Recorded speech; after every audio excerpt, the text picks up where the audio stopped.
Hello, hello, and welcome back to our series on the global pandemic with midwifery wisdom from midwives all over the globe.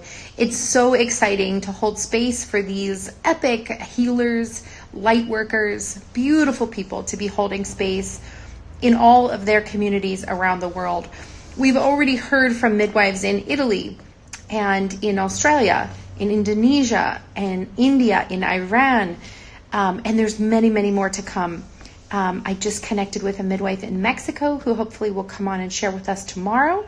And we have midwives in Peru and Japan who are also lined up. So stay tuned. We do these every day here on my Instagram account, and then they get moved over to my YouTube account.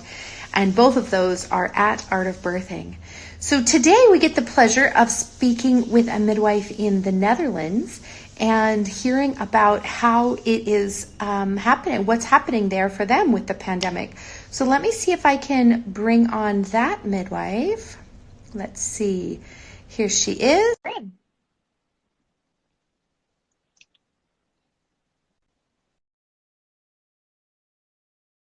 Go.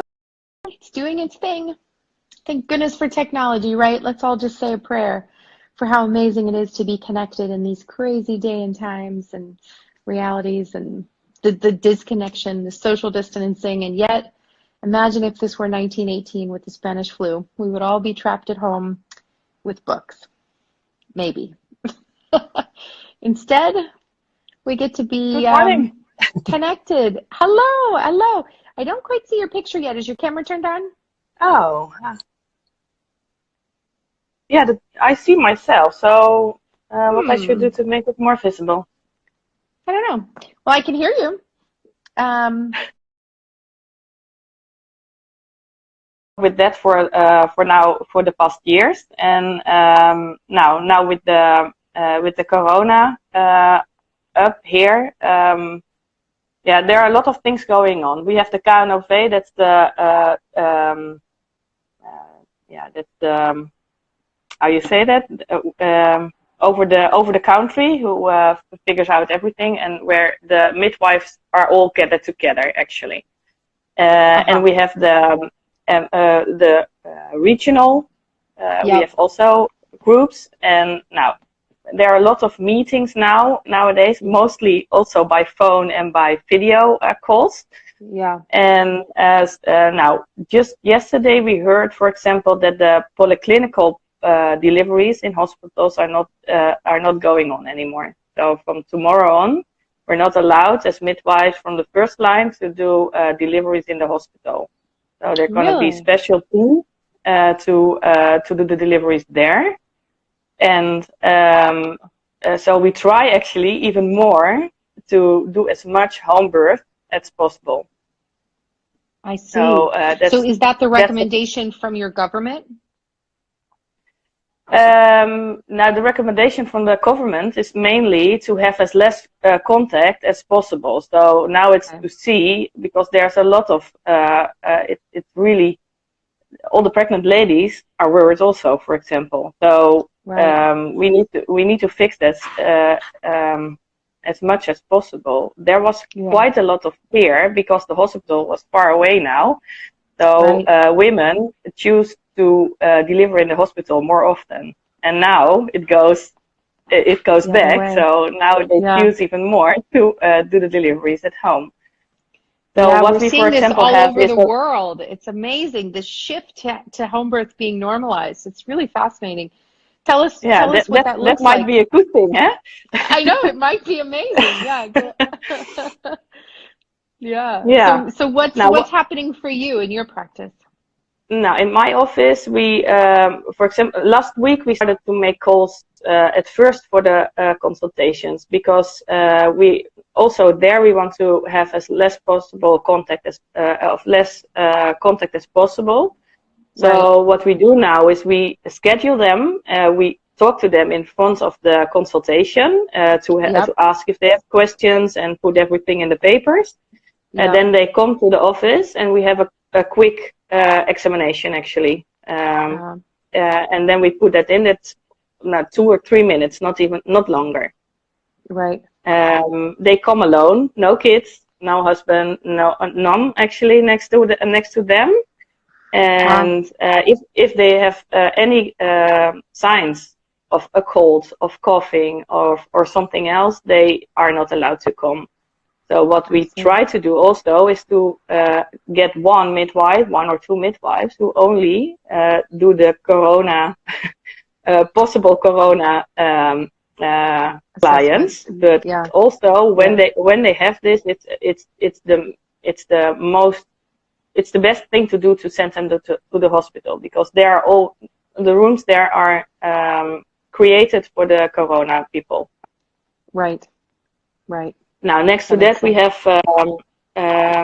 the deliveries itself. Now, it's not different, but at Urk, for example, it's very common to have a lot of people next to it, and mothers, sisters, and all those people. But it's now also only the partner and no kids around. So not different than a normal home delivery.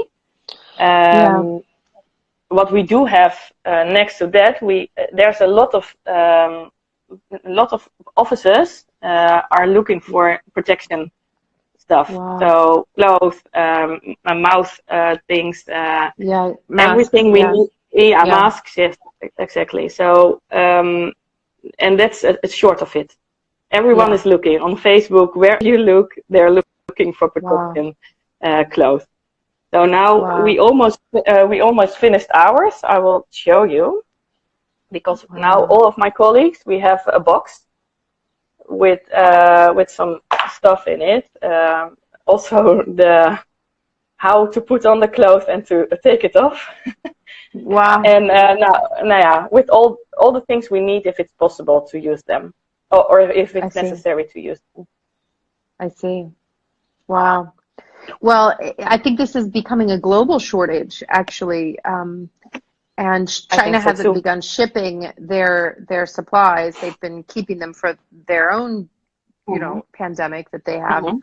But I heard recently that they're definitely the largest manufacturer of masks and protective gear, and that they've just begun shipping again.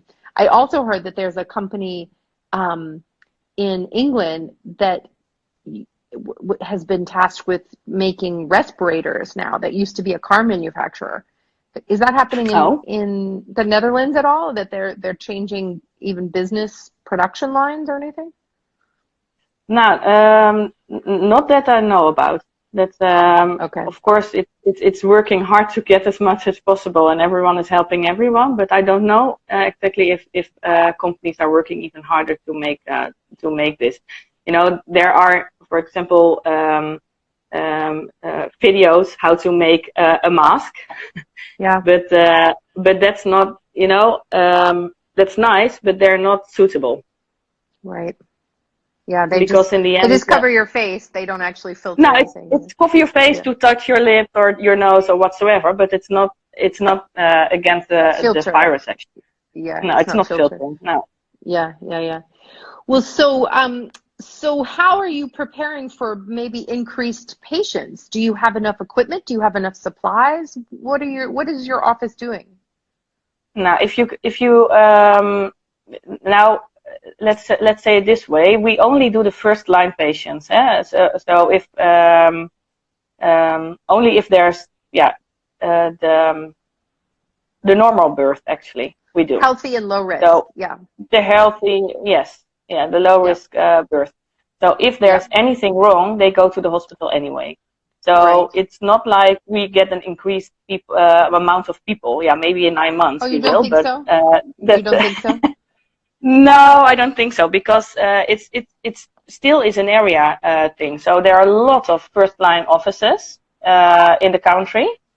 So everyone has their own area. So if we work, for example, only Urk and a bit around, but we have to be able to be with a pregnant lady within 25 minutes. So it's not further around than there. And that way, I have my kids around. So if I answer someone in the around, that are my kids. So. It's called real life, no problem. Well, so Yeah. so is even though the government is saying everyone who is normal can stay home, and even though the moms want it, and even though you're ready to help it, do you think the reason you won't have an increased clientele base is because you're already doing most of the normal births in your area? Yes. Yeah. Ah, Yeah, I okay. can say that for sure because everyone has their own area and everyone can do their own as their own population and own people. So that's Yeah. safe actually. But the problem now Yeah. mainly is there enough capacity in the hospitals?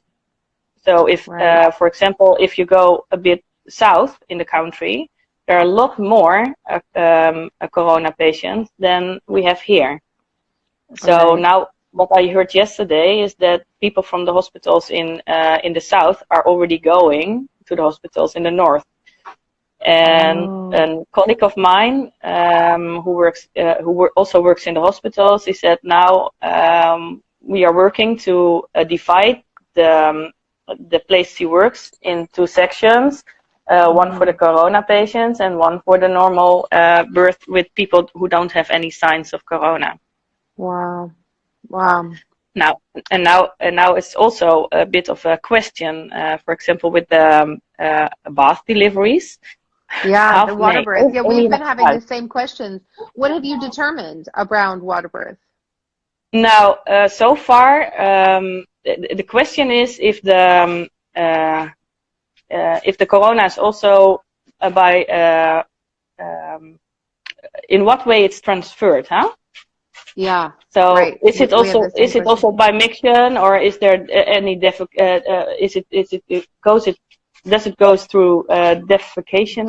Do I say Yeah, it right? I fecal don't know. matter. Yeah, fecal matter. Yeah, Yeah, yeah, yeah, yeah. yeah. So that's the question. But so far, the hospital in Zwolle, for example, I don't know if you know where it is, but I do. it's closed for bath deliveries, and I expect actually all the hospitals to close for Really? bath deliveries. But in the home situation, if there's no signs of corona, I don't Yeah. know why it would be a problem to do a bath delivery.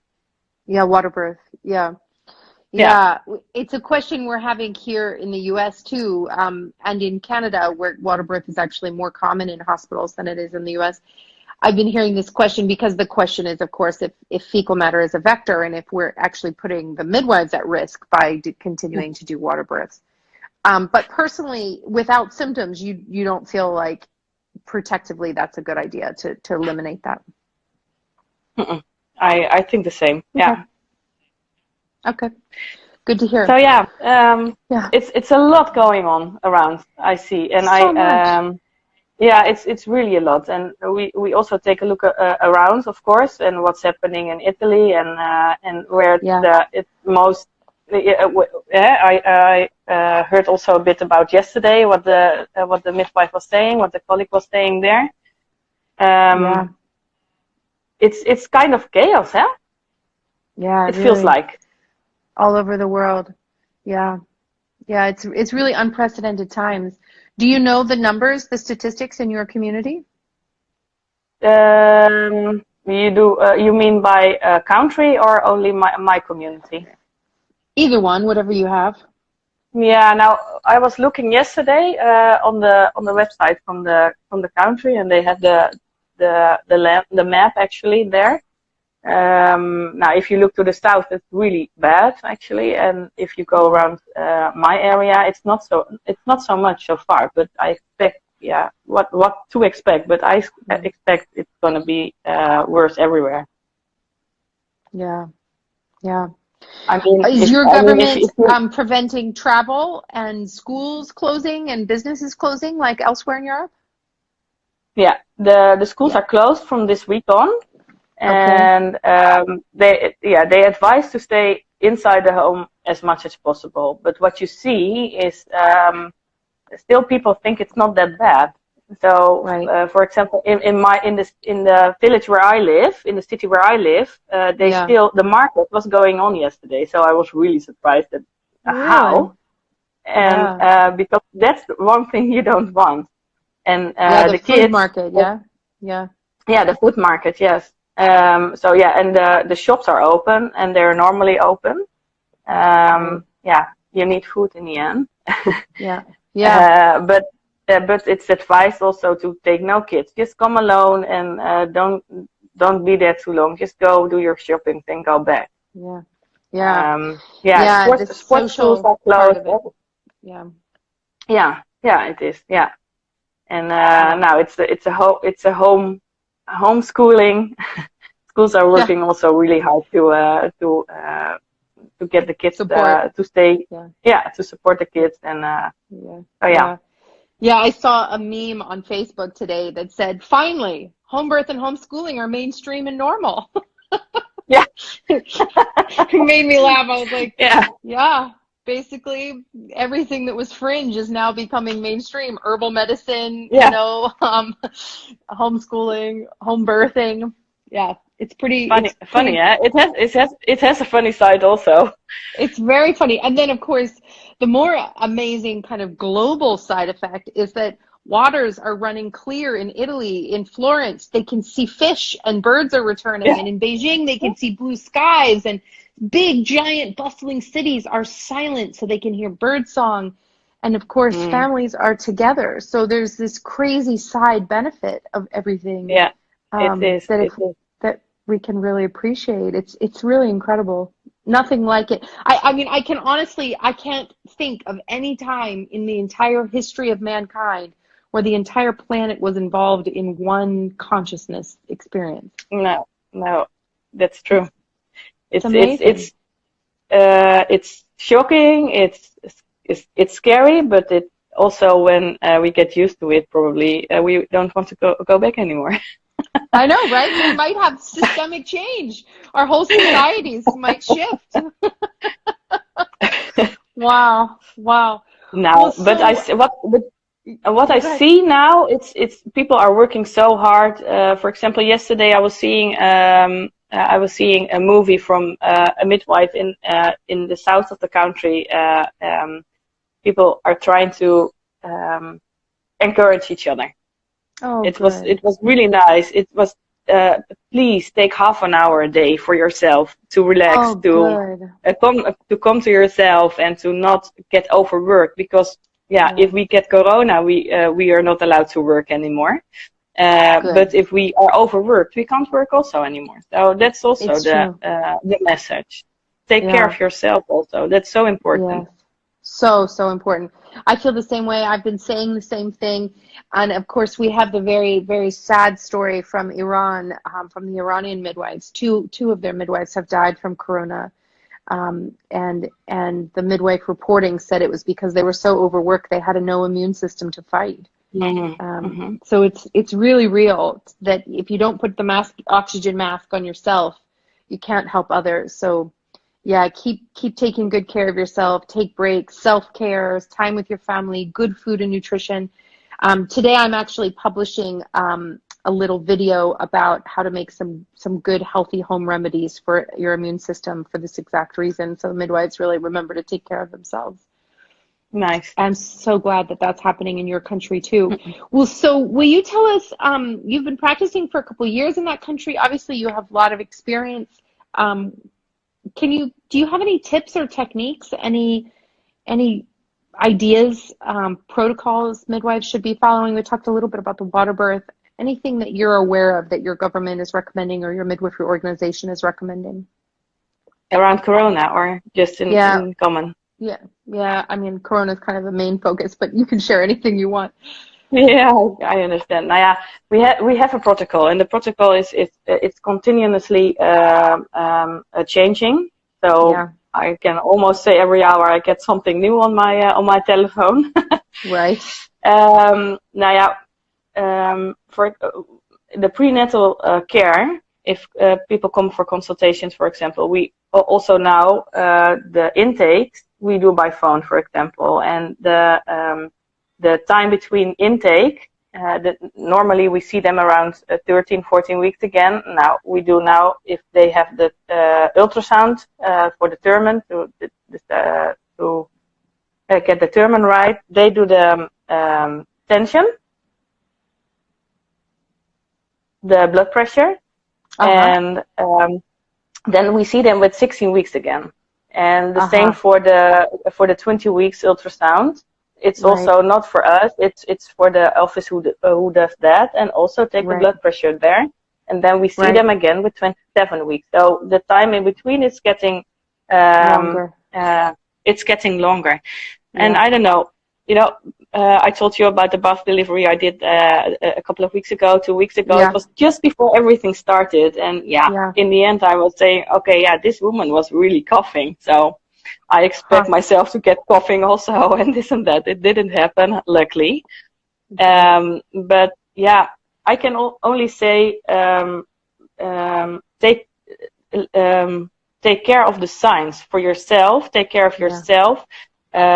Inform your clients pretty well. If you at the moment still we have people who try to come with partners, for example. And it's really bad for them, but we send them away. And there's, for example, a possibility with the ultrasounds to make a connection by video, so you can see everything and you can follow from the partner.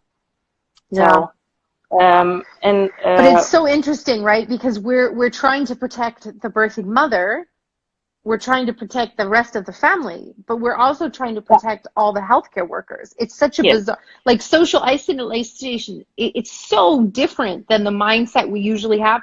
Like usually there's a patient and everyone revolves around that patient. Now all of a sudden, like everyone just scatters and we have no real orientation any longer. It's one of the strangest energetic fields I've ever experienced. And do you have any like spiritual recommendation for midwives? I mean, I know you're saying take care of yourself, but like, what is your personal regimen? Like, what are you doing to take care of yourself? What I do to take care of myself is to really put the phone away for a while and go to my kids. They're walking around here also, so I have to help them also. So I really choose to put it's not for now. They're good, so they are allowed to get outside every once in a while. So but also to listen to them, to their questions, and also just to put away everything that has to do with work. And that's my way, because if I don't do that, I don't know. I think everyone gets crazy in some point then. No, I love that personal discipline, because you can get sucked into the news and the drama and the reading everything and the social media. So important that you actually put it all away.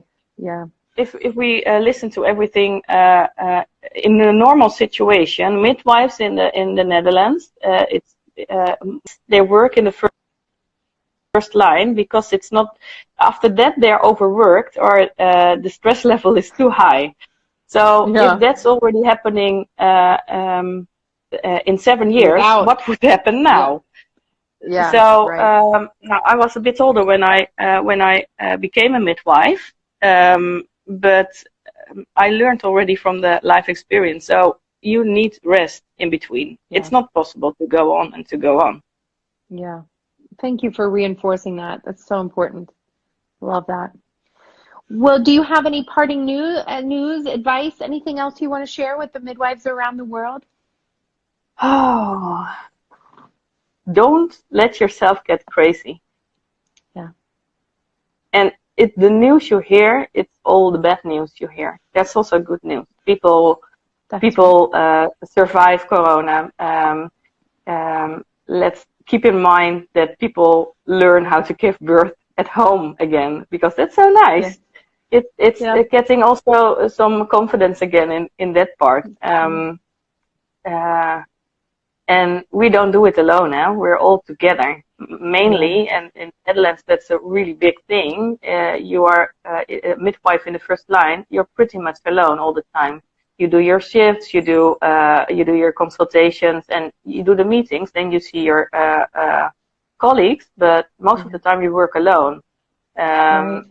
Also, then I think it's really important you don't work alone, because if you have a doubt or you want to know something, ask each other. You are colleagues, and that's what you are for, to help each other also. So, and that's now also, and you see in a week or 1.5 weeks, time, people stand up. Everywhere, people are helping each other. So it's possible. And get that opportunity to connect also. Beautiful. Thank you for your words of wisdom tonight, and thank you for sharing the state of the world where you are. I'm so glad to connect and get to see you and hear from you, and I hope we can stay in touch. You're very welcome. I really enjoyed it, so. Yeah. And we'll keep in touch for sure. Okay. Thank you again, my dear. Have a great night. I have a great day today. Oh, yeah, it's a day. Right. Yeah, it's 12 hours. Sorry, it's nighttime here. Okay. Well, across all the distance, I wish you